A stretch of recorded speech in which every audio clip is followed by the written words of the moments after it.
大家好，歡迎嚟到廣東話大圈子，我係一心。今日我要為大家介紹一個時態助詞，學新嘢。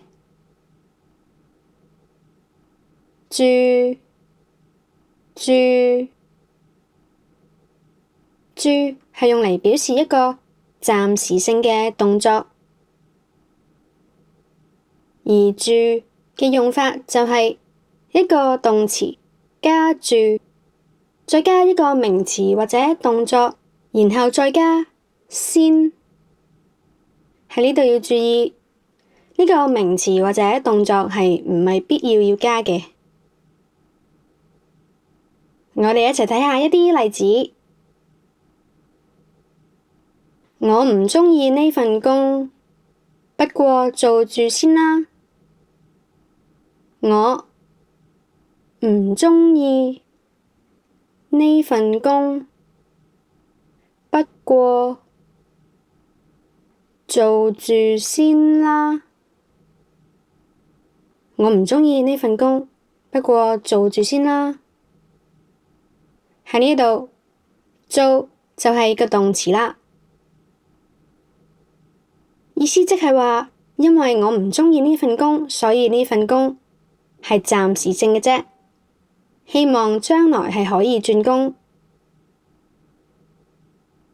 我唔鍾意呢份工，不過做住先啦。我唔鍾意呢份工，不過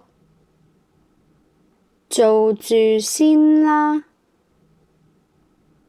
我唔鍾意呢份工，不過做住先啦。我哋再睇下另一個例子。好肚餓啊！食住麵包先啦。好肚餓啊！食住麵包先啦。好肚餓啊！食住麵包先啦。喺呢一度，食就係個動詞，而麵包就係個名詞啦。意思即係話，食麵包只不過係暫時性，等陣間就會食正餐啦。好肚餓啊！食住麵包先啦。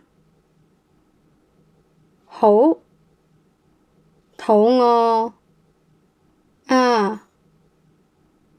食住麵包先啦。好肚餓啊！食住麵包先啦。好，咁大家就練習下啦。